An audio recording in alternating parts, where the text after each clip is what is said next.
Buenas noches con todos. El día de hoy vamos a ver algunos avances, ¿no?, que tenemos, bueno, por el norte de Perú en biotecnología marina, ¿no?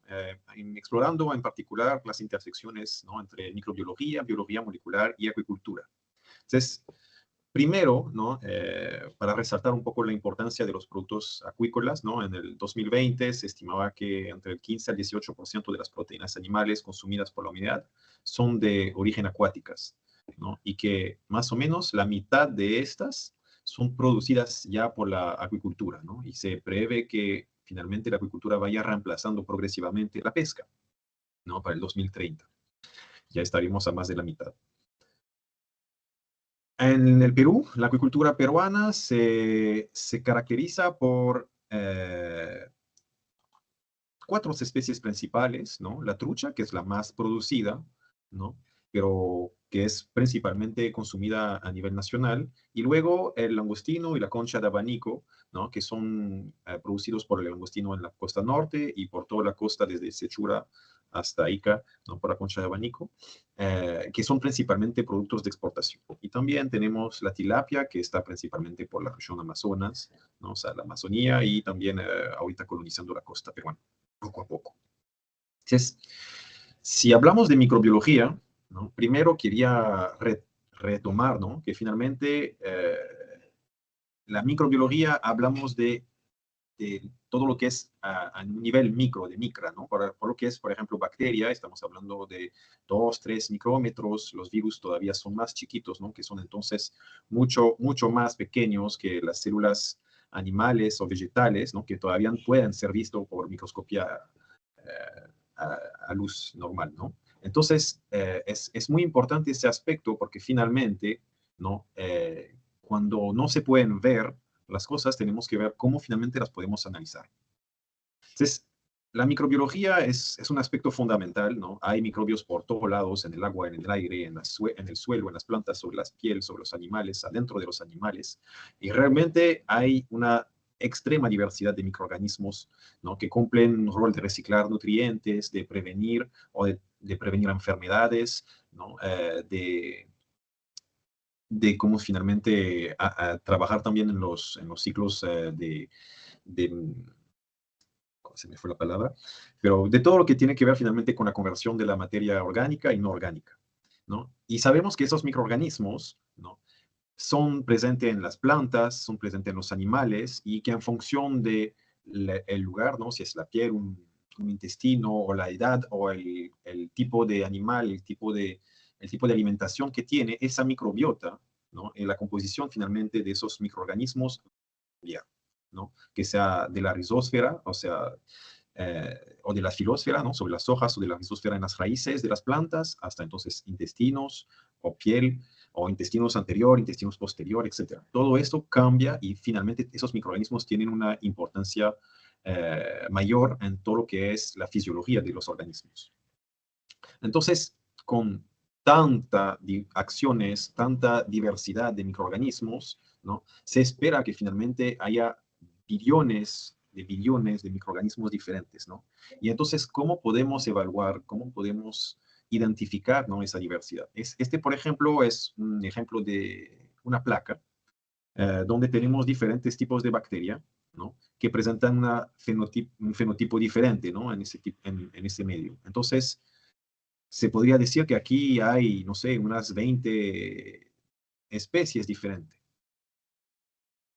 Para entonces hacer la microbiología clásica o tradicional, ¿no? Trabajamos a partir del aislamiento, ¿no?, de los microorganismos, se recupera, bueno, aquí son tanques de cultivos, ¿no?, y finalmente se van pasando por diferentes procesos microbiológicos, ¿no? Por ejemplo, se pueden diferenciar las colonias en función de su forma, de su elevación, de su margen, ¿no?, si las colonias son redondas, chiquitas, ovuladas, Entonces, ese es un primer aspecto, ¿no? En función de la coloración también, ¿no?, y del medio. Y también hay técnicas de identificación bioquímicas, ¿no?, la producción de catalasa, etcétera, etcétera. Entonces, estas herramientas permiten de hacer una pre-identificación, ¿no? Después existen otras técnicas, ¿no? Que pueden ser por microscopía óptica, ¿no? A partir finalmente de colonias se puede evaluar, o de cultivos, ¿no? Se puede evaluar la forma de las bacterias, si son Coccobacillus, si son Bacillus, si son de tipo Vibrio, etcétera, etcétera, ¿no? También existen las técnicas de coloración, gram positivo, gram negativo, ¿no? Y hay técnicas más avanzadas que son de microscopía ya electrónica, por ejemplo, ¿no? Que permiten también de dar una mayor caracterización a estos microorganismos. Luego, ¿no? Hay los métodos de aislamiento. Por ejemplo, hay diferentes medios que pueden ser utilizados, o condiciones aeróbicas, anaeróbicas, con diferentes cantidades de pH, por la temperatura, por finalmente el tipo de medio que se utiliza, se puede ir seleccionando diferentes tipos de microorganismos. E igualmente existe un sinfín de medios de cultivos que son más o menos selectivos, ¿no? Por ejemplo, medios no universal como el TSB, el TCA, ¿no? O hay medios selectivos, el McConke, el TCBS, etcétera, etcétera, ¿no? Que pueden ser sólidos, semisólidos o líquidos. Y luego, bueno, la técnica de aislamiento, ¿no? Que pueden ser finalmente para tipo de bacteria que pueden ser entonces evaluada una por los diferentes caracteres que hemos premencionado, ¿no? Hay técnicas de rayado, de esparcimiento, ¿no? Y bueno, cuando estamos hablando finalmente de una muestra ambiental, es decir, que proviene de un agua o de un animal, entonces aquí se espera, como lo habíamos conversado, de una gran diversidad de microorganismos. Entonces, esta identificación por fenotipo es algo que es posible, ¿no? Realmente es muy complejo de ir a un nivel de identificación solamente por medios selectivos, incluso con las caracterizaciones bioquímicas, ¿no? Y vamos a ver por qué. Entonces, estos medios de cultivos, estas técnicas de microbiología solamente permiten de tener una visión de una pequeña porción de ese mundo microbiológico. Y para ir en profundidad, realmente necesitamos ir con herramientas de biología molecular. Entonces, dentro de las herramientas hay una rama que se ha abierto, que son las ómicas, que son todas las ciencias que permiten de estudiar moléculas que son implicadas en el funcionamiento de un organismo. La proteómica, la transcriptómica, la genómica, la metabolómica, la lipoproteómica. Hay un montón de ómicas finalmente. Es como que un sombrero donde se entra un montón de técnicas, un montón finalmente de herramientas para hacer ese estudio de la vida. Vamos a decir que si regresamos al dogma central, ¿no? Donde finalmente tenemos el gen, ¿no? El ADN, que es transcrito, ¿no? En ARN, y finalmente es traducido en proteínas que permiten de producir metabolitos y que ese conjunto produce el fenotipo, ¿no? Que hemos visto, la redondez de la bacteria o el color, pero finalmente ese camino, ¿no? Lo que se llama el dogma central, también existe para los organismos superiores, ¿no? Plantas, hongos, etcétera, etcétera. Entonces, vamos a ver justamente con ejemplos, ¿no? Algunas de esas herramientas que sirven para la caracterización de microbiología, ¿no? Y de ver cómo pueden ser aplicados a nivel de la apicultura. Acá tenemos 4 tipos finalmente de entidades: virus, bacterias, células vegetales y células animales. Comparten algunas cosas general, algunos bloques, para decirlo. Todos están compuestos por proteínas, ¿no? Que sean constitutivas, internas, ¿no? O que pueden ser eventualmente secretadas como enzimas, ¿no? Todas finalmente también, o la mayoría, pueden tener también metabolitos, ¿no? Excepto de los virus. Y después, todos tienen finalmente material genético. En lo que son bacterias, células vegetales y células animales, ese material genético base, ¿no? Es constituido por ADN, que está en el núcleo, en las mitocondrias, en los cloroplastos, ¿no? O en el cromosomo circular o en los plásmidos para las bacterias. Algunos virus también tienen un genoma que es compuesto de ADN, ¿no? Y ese ADN finalmente es la base, ¿no? Para la transcripción, que permite entonces la producción de ARN, que está entonces en todas las células. Y en algunos casos también, algunos virus son también con un genoma, cuentan con un genoma de ARN, ¿no? Entonces, podemos ver que hay varias moléculas, ¿no? O grandes familias de moléculas que son compartidas y que son finalmente las que van a ser estudiadas. Todos los sistemas de ómicas que vamos a ver finalmente llegan con una misma filosofía. ¿no? La primera es la extracción de las moléculas de interés o el aislamiento, ¿no? Que generalmente, aquí por ejemplo una célula animal, ¿no? Es la destrucción de la membrana para finalmente permitir, ¿no? De recuperar y de ir separando a través de diversos procesos los componentes que nos interesan, ¿no? Que pueden ser finalmente proteínas, que pueden ser ADN, que pueden ser ARN, ¿no? Que pueden ser metabolitos. Pero generalmente la idea es esto, recuperar o aislar esas células y lisarla para poder extraer y separar lo que queremos de lo que no se necesita, ¿no? Entonces, ¿qué tenemos en común con todas esas moléculas? El ADN, ¿no? Que finalmente se transcribe en ARN mensajero, que finalmente es traducido en proteína, ¿no? Todos estos, ¿no? Son compuestos por secuencias. Y finalmente, la biología molecular, en gran parte, se basa en la lectura, ¿no? La interpretación de esas secuencias, que sean entonces ADN con sus 4 letras, A, T, C, G, el ARN también con sus 4 bases, ¿no? Y las proteínas también con finalmente los ácidos aminos, los aminoácidos. La primera grande, vamos a decir, tipo de ómicas que vamos a ver es la genómica, en el cual corresponde al estudio de genomas de organismos a través de la secuenciación y análisis de genes. Entonces, la principal herramienta, ¿no? Que es utilizado para la genómica es la PCR, ¿no? Que básicamente es una técnica que permite de fotocopiar un fragmento, una porción de ADN, ¿no? Y de multiplicarlo miles de veces, ¿no? Entonces, el tener esas grandes cantidades de ADN es lo que permite finalmente un análisis a detalle, ¿no? De esas secuencias. Bueno, no vamos a detallar mucho, pero la idea de la PCR, ¿no? Que es una técnica que juega sobre subidas y bajadas de temperatura, es como explicaba, a partir de una simple molécula de ADN, ¿no? Llegar a producir a través de varios ciclos millones de copias. Esas copias pueden después ser directamente evaluadas o secuenciadas. Para retomar, entonces, el tema de la caracterización de bacterias, ¿no? Donde habíamos quedado. Entonces, tienen que saber que la técnica eh, recomendada, o sea, el estándar, ¿no? Para la caracterización, la identificación, la taxonomía de una bacteria, es una taxonomía molecular, la cual se basa en la secuenciación del gen 16S ARN ribosómico, ¿no? Ese gen es un gen que cuenta más o menos con 1500 par de base, es decir, 1500 combinaciones de A, T, C, G, etcétera, ¿no? Diferentes. Lo que sí se sabe es que hay algunas regiones dentro de ese ARN, de esa molécula, ¿no? Que son conservadas, ¿no? Y algunas regiones que son variables. Y esas regiones variables, ¿no? Cuando se las secuencia, cuando se determina con exactitud, ¿no? Las secuencias son las que permiten, ¿no? De identificar las bacterias.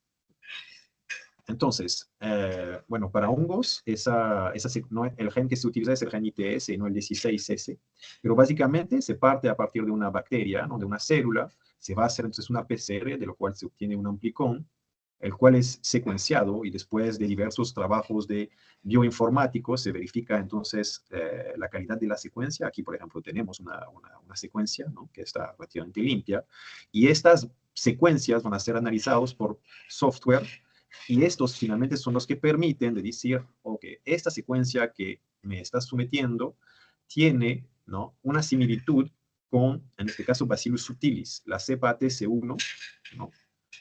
Y aquí, bueno, se puede ver que efectivamente el 100% de la secuencia es reconocida, ¿no? Y la identidad está al 100%, ¿no? Como podemos ver, ¿no? Hay muchas cepas, ¿no? Strains cepas, ¿no? Que son de Bacillus subtilis, es decir, que la secuencia que hemos propuesto en el sistema finalmente tiene un match con cientos de bacterias que han sido subidas, ¿no? Por los diferentes investigadores del mundo a través del tiempo y finalmente esta secuencia puede ser reconocida y puede ser exactamente, o es exactamente igual que todas las que fueron propuestas. Entonces, con esto ya tenemos una identificación, ¿no? Ahora, para ir sobre el tema de, de enfermedades, ¿no? En acuicultura, como un ejemplo. ¿Por qué enfermedades? Porque las enfermedades son el principal reto para el desarrollo de la acuicultura, ¿no? En el tema de los langostinos tenemos virus, ¿no? El virus de la mancha blanca, tenemos bacterias, ¿no? Como es el HPND, ¿no? Tenemos, bueno, virus de ARN, virus de ADN, ¿no? Spiroplasmo, rickettsias, que son también bacterias. En las conchas de abanico tenemos entonces virus también, Perkinsus, que son parásitos. O sea, ya en nuestro país han sido detectados muchas enfermedades para las principales especies que son cultivadas. Entonces, acá, por ejemplo, ¿no? Una aplicación es el aislamiento a partir de animales enfermos, ¿no? El aislamiento de bacterias y finalmente una caracterización molecular a partir del gen 16S, ¿no? Y que permite de identificar una bacteria, en este caso una Pseudomonas aeruginosa, ¿no? Después se pueden hacer otras caracterizaciones a partir de buscar otros genes, ¿no? O se puede también hacer pruebas de crecimiento en placas para tratar de caracterizar, por ejemplo, aquí la exotoxina A, que se hace por PCR, ¿no? O la piosanina o la pioviardina, que se hace por medio de cultivos microbiológicos. Y en este caso, de esa bacteria que es altamente patógena, esas tres toxinas son las más comunes, pero no las hemos encontrado en ese caso donde había mortalidad, ¿no? Y esto nos dará finalmente lugar a ejemplos de otras técnicas que permiten de mejorar esa calificación. La PCR, ¿no? En lo que es, una vez que se tiene la secuenciación, también permite de comparar las secuencias. La comparación de secuencias nos permite también de ver cuando hay una pequeña mutación, ¿no? Una pequeña variación en la secuencia, de poder separar esas especies, ¿no? Si son bacterias, en cepas, ¿no? O serotipos en lo que son los virus, y finalmente nos permiten de diferenciarlos, ¿no? Acá, por ejemplo, el virus del TILF, ¿no? El virus del lago, ¿no? Donde en función de la secuencia podemos decir que su proveniencia viene más de un origen tailandés o de un origen israelí o colombiana, etcétera, etcétera. Entonces también esas herramientas nos dan bastantes indicaciones. Sin embargo, para una verdadera identificación se requiere de más data, ¿no? ¿Por qué? Porque finalmente las bacterias, ¿no? Los virus mutan, las bacterias pierden o ganan plásmidos que también, ¿no? Comporten información genética, ¿no? Es por eso que, por ejemplo, se habla a veces de cepas de Escherichia coli que son altamente peligrosas cuando la mayoría de las cepas que tenemos finalmente no son patógenas, porque finalmente una misma especie, ¿no? Puede tener varios fenotipos, es decir, capacidad de producir algunas toxinas o un comportamiento muy distinto. Entonces, de guiarse con Escherichia coli en el mundo microbiano no tiene realmente una relevancia. O a veces es muy complicado, por ejemplo, en familias, ¿no? Donde hay grupos muy parecidos, por ejemplo, los bacillus, ¿no? De trabajar solamente sobre una identificación como el 16S. Por ejemplo, en estos casos se recomienda, ¿no? Por la familia Bacillus, familia Vibrio, ¿no? El análisis de secuencias multilocus, es decir, de combinar, ¿no? La secuenciación de varios genes para poder identificar correctamente una bacteria. Puede ser GIR-A, GIR-B, RPOB, RPOA, toxinas específicas, ¿no? Y ahorita la tendencia, ¿no? Con la mejora de las técnicas es de ir secuenciando todo el genoma, ¿no? Porque es la única forma de realmente poder identificar una bacteria y ver de qué es capaz.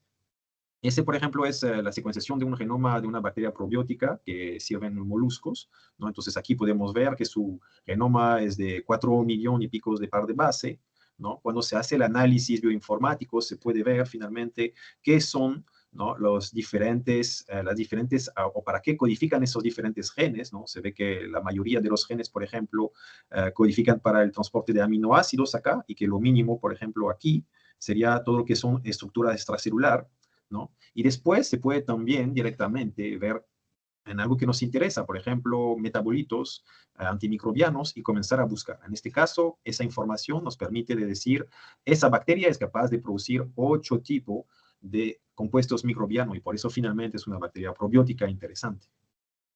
Un punto que también está en desarrollo es la metagenómica, que es el estudio de material genético recuperado de muestras ambientales.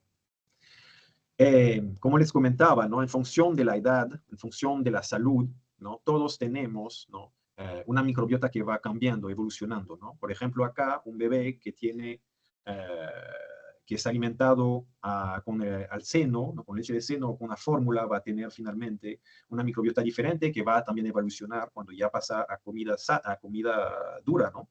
En un niño con malnutrición o con antibióticos, ¿no? También vamos a percibir cambios de esa microbiota. Y es normal porque la microbiota es esencial para el funcionamiento y provee finalmente muchas habilidades, ¿no? Proveen vitaminas, enzimas que ayudan a la digestión, ¿no? Se ha demostrado que entre un hombre sano, ¿no? Y un hombre obeso también hay algunos tipos de bacterias que cambian, ¿no? Que están más afines al uso de azúcar, por ejemplo.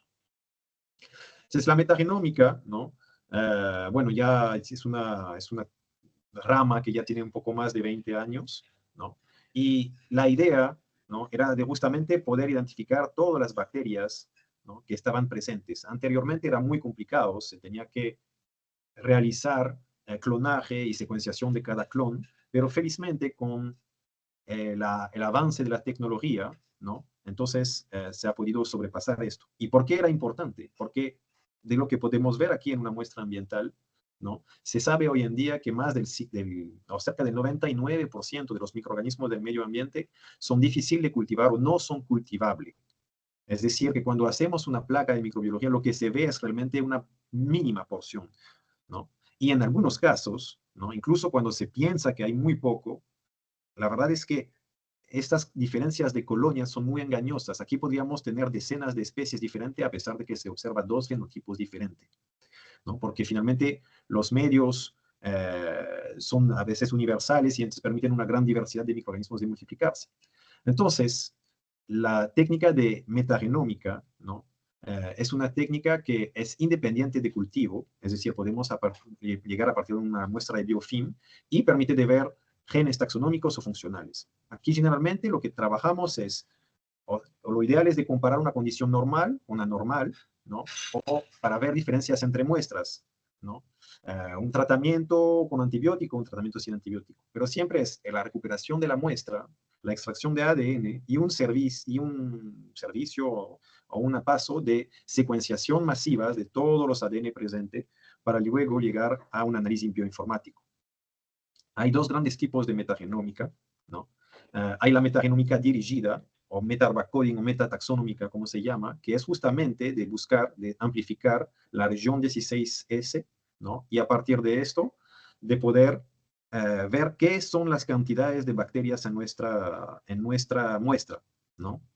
La otra técnica es la técnica de tipo shotgun o escopeta, donde finalmente tenemos uno o muchos fragmentos de ADN que van a ser cortados, fragmentados y secuenciados de forma aleatoria, ¿no?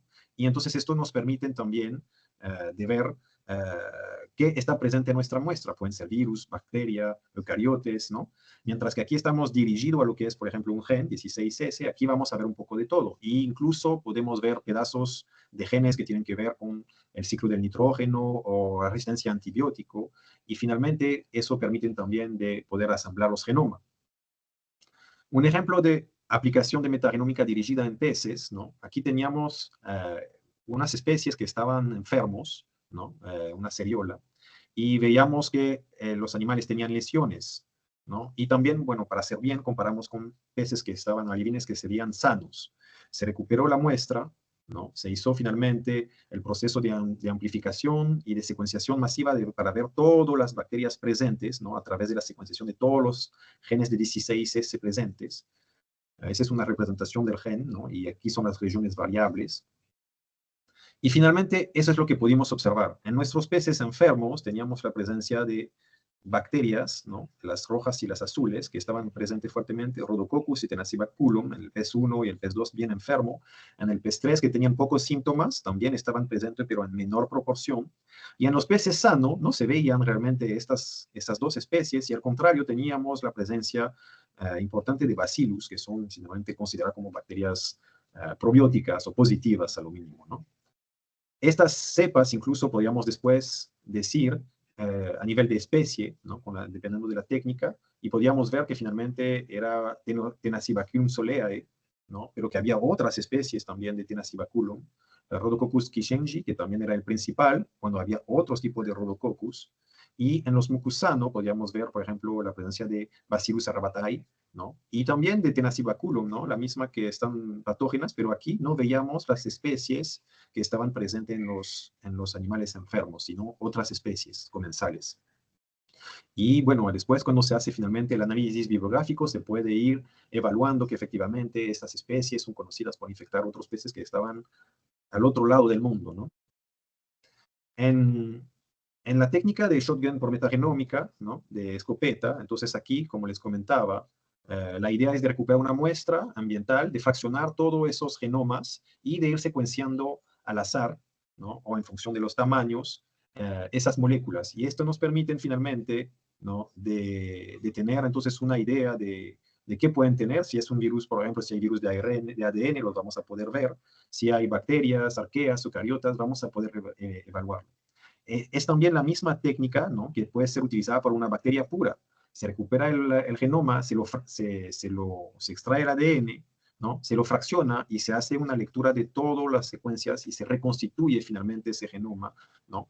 Pegando finalmente todos esos fragmentos que se tiene para reconstituir un genoma completo. Este justamente es un ejemplo muy, muy bonito de lo que se ha hecho con la identificación de un virus, ¿no? En China.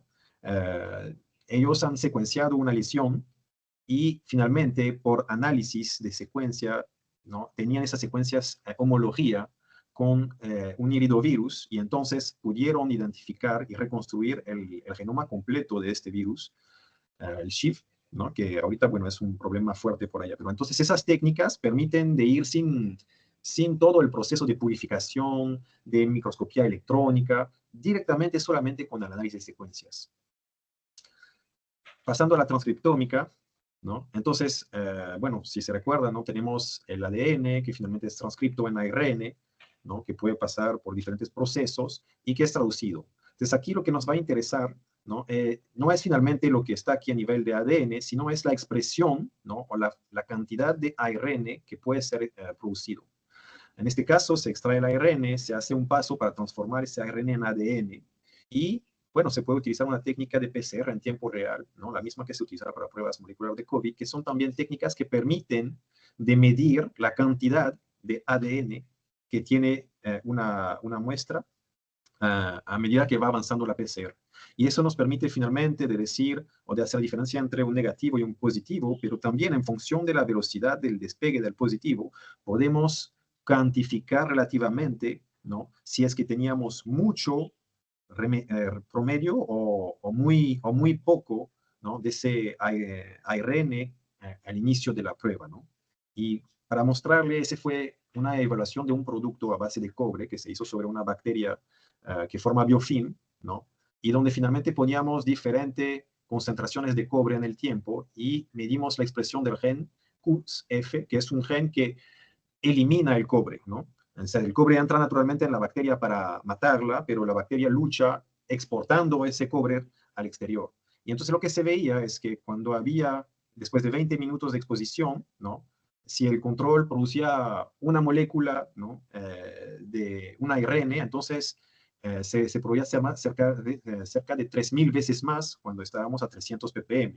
Y esto iba incrementando todavía, ¿no? En algunos casos cuando ya después de 4 horas, porque todavía había bastante cobre que eliminar, y cuando las dosis estaban bajas, ¿no? Entonces ahí la transcripción finalmente ya disminuía o se mantenía, ¿no? Hay otras técnicas que tal como la metagenómica, que son la metatranscriptómica, ¿no? O RNA-seq, ¿no? Que también permiten, ¿no? De aislar los ARN y de transformarlos en ADN y eso de secuenciarlo masivamente para después poder reconstituir genomas efectivamente, pero más que todo para poder ver la expresión de ciertas moléculas dentro de la célula. Estoy bien atrasado, entonces vamos a pasar a las técnicas de proteómica y de metabolómica. La proteómica es el estudio de todas las proteínas, ¿no? Expresadas de un genoma, mientras que la metabolómica es el estudio de los metabolitos producidos en una célula, ¿no? La técnica que nosotros utilizamos para el análisis de proteínas y de metabolitos, ¿no? Es espectrometría de doble masa Malitov-Tov. Básicamente, se extrae las proteínas y esas proteínas van a ser despegadas, separadas por un láser y separadas en función de su peso molecular, ¿no? Y vamos a obtener entonces un perfil, ¿no? De proteínas, acá, por ejemplo. Aquí, por ejemplo, un perfil para Pseudomonas aeruginosa y un perfil aquí para Vibrio varvei. Ese perfil es específico y por eso le podemos decir que es casi como una huella molecular de las dos bacterias. Y estas técnicas se están utilizando bastante ahorita en los hospitales, ¿no? Para hacer una identificación rápida de las bacterias que son hospitalarias, ¿no? ¿Cómo funciona? Bueno, muy similar como habíamos hablado, se hace un análisis, se puede hacer una digestión de las proteínas y esas proteínas después son analizadas, se obtiene una secuencia y esa secuencia finalmente es comparada con las diferentes bases de datos que existen. La ventaja es que como ya estamos trabajando, analizando proteínas, ¿no? Podemos, en función de la similitud de esas proteínas, podemos encontrar o detectar proteínas características de virus de ADN, ¿no? O de virus de ARN, es decir, que en vez de pasar por una PCR o por un virus de ARN, de pasar por una RT-PCR, entonces aquí simplemente analizando las proteínas y teniendo la secuencia, entonces podemos ver que esas proteínas corresponden, ¿no? O que esos péptidos corresponden a las proteínas que son codificadas por esos virus. Y de la misma forma, ¿no? Podemos encontrar nuevos virus. Por ejemplo, en una muestra que recibimos de Tailandia, ¿no? Se pudo evaluar la presencia de proteínas o de péptidos, en este caso, ¿no? Que tenían similitudes con un iridovirus que estaban presentes en un langostino. Y entonces esto nos permite también, después de dirigir el tratamiento, eh, de dirigir el diagnóstico para poder prevenir, ¿no? O para lo mismo de identificar cuál es el patógeno. Estas técnicas también pueden ser utilizadas para fungi, o sea, extraer las proteínas permite de evaluar tanto virus de fungi y también bacterias, ¿no? Y acá, si se recuerdan de la Pseudomonas al inicio, ¿no? Lo que se hizo fue de también hacer un análisis de metabolitos y de proteínas, y aquí lo que nos permitió de ver es finalmente la presencia de diferentes toxinas, ¿no? Que son las que finalmente eran las que nos provocaban las mortalidades, en particular un complejo de toxinas insecticidas, ¿no? Las TCC, que es ABC, que finalmente estaban produciendo las mortandades. Una técnica adicional sería que se puede hacer por MALDI, ¿no? Es el mass imaging. Acá, por ejemplo, un pez cebra, ¿no? Se recupera la muestra, ¿no? Después de un corte, igual entonces se le va a preparar la muestra para poder hacerla pasar por el equipo y vamos a tener un perfil. Y lo que podemos hacer es decidir, ok, yo quiero ver la expresión de esta proteína. Y en función del mapa de color, vamos a poder decir, ¿no? Esta proteína que está aquí, porque su peso molecular es conocido, es la que se exprese principalmente aquí, ¿no? En el estómago, ¿no? La otra proteína que está aquí, entonces podemos ver que está repartido, por ejemplo, al nivel de la línea lateral, etcétera, etcétera. Es decir, que estamos aquí en presencia de un microscopio molecular. Un ejemplo adicional, ¿no? Es entonces la inyección de solución salina o de patógenos, ¿no? De las dos bacterias que les mostré al inicio. Y cuando miramos la presencia de la proteína 1 en el músculo del animal inyectado, ¿no? Vemos finalmente la presencia de esa proteína, ¿no? En el control había muy poco, ¿no? El color amarillo es como que más cantidades y en los otros animales que han sido inyectados con otra bacteria tampoco no estaban presentes, ¿no? Y viceversa, en la segunda bacteria que fue inyectada en los animales no se encontraba su presencia o casi nula en los animales inyectados con la bacteria 1, se encontraba fuertemente en los animales inyectados, ¿no? Y medianamente en el control, porque en este caso es un vibrio, que es una bacteria que es bastante común en los bivalvos. Si están familiarizados con esto, esta estructura se llama un chululo. Es una estructura que permite la captación, ¿no? De semillas de concha de abanico de diversos moluscos. Y como se puede ver aquí, ¿no? Aquí está bastante vacío y aquí podemos ver que hay bastantes semillas que se han pegadas. Entonces, hay una diferencia por qué aquí no hay nada y por qué aquí hay. Entonces, lo que se hizo acá fue un aislamiento de las cepas bacterianas y después se hizo una caracterización por metabolómica, ¿no? De las mejores cepas que favorecían finalmente la fijación y pudimos entonces identificar diferentes proteínas o moléculas, metabolitos, y en este caso, por ejemplo, la fenilefrina, que es algo parecido a la epinefrina, que es una noradrenalina, que es entonces un compuestos que es conocidos por inducir la fijación, ¿no? En los bivalvos. Es decir, que la presencia de esta bacteria aquí favorecía a través de la producción de esa molécula, ¿no? La fijación. Es decir, que si colonizamos esta estructura con esta misma bacteria, deberíamos incrementar la captación natural de las semillas.